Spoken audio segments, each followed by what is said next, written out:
Okay. ఈ వాత దోషంతోనే sciatica వస్తుందా? వాత దోషం వలన సయాటికా అంటే రెండింటిని మనం మిక్స్ చేస్తున్నాము. సయాటికా అన్నది మోడర్న్ వర్డ్, ఓకే. పూర్తిగా మోడర్న్ వర్డ్. వాత దోషం అది కొంచెం ఆయుర్వేదిక్ టర్మ్. ఈ రెండింటిని క్లబ్ చేయడం కొంచెం కష్టం. ఓకే. పూర్తిగా ఆయుర్వేదిక్ పర్స్పెక్టివ్లో మనం చూడలేం.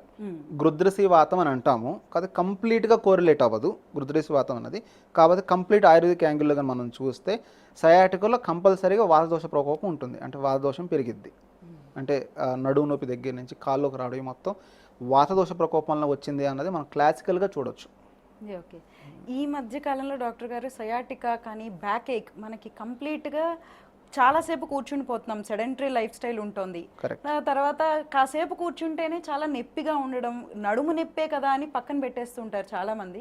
ఆ తర్వాత అది కాళ్ళ దాకా వెళ్తుంది, కంప్లీట్గా కాళ్ళ దాకా కూడా నొప్పిగా ఉంటుంది. సో సయాటికా అనగానే అసలు ఈ సయాటికా ఎందుకు స్టార్ట్ అవుతుంది, ఎలా స్టార్ట్ అవుతుంది, దాన్ని గుర్తించి మనం ఎప్పుడు డాక్టర్ గారి దగ్గరికి వెళ్ళాలి?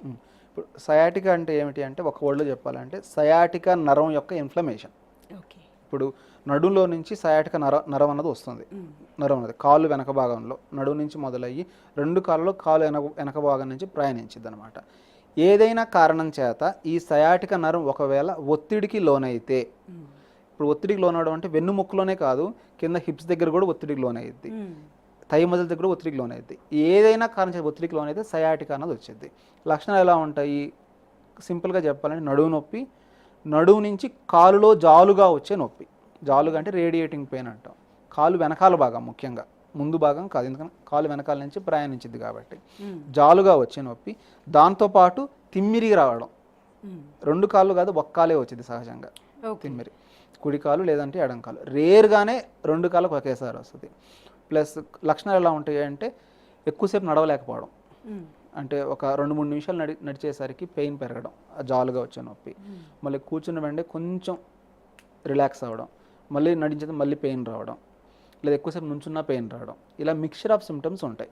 సయాటికా అన్నది ఒక సిమ్టమ్, డిసీజ్ కాదు, గుర్తుపెట్టుకోండి. చాలా డిసీజెస్లో దీని ఒక సిమ్టమ్గా ఉంటుంది. సయాటికా రావడానికి చాలా కారణాలు ఉన్నాయి. డిస్క్ అందరూ ఏమనుకుంటారంటే నడుములో డిస్క్ పక్క రావడం వల్ల సయాటికా వస్తుంది అనుకుంటారు. అది ఒక్కటే కారణం కాదు.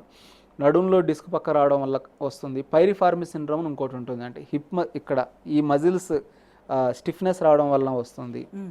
ఇట్లా తర్వాత రెట్రోలిసిస్ అని ఇంకోటి ఉంటుంది. చాలా కారణాల్లో ఈ సయాటికా నరం ఒత్తిడికి లోనప్పుడు సయాటికా వచ్చేది. డిస్క్ ప్రాబ్లం ఒక్కటే కారణం కాదు.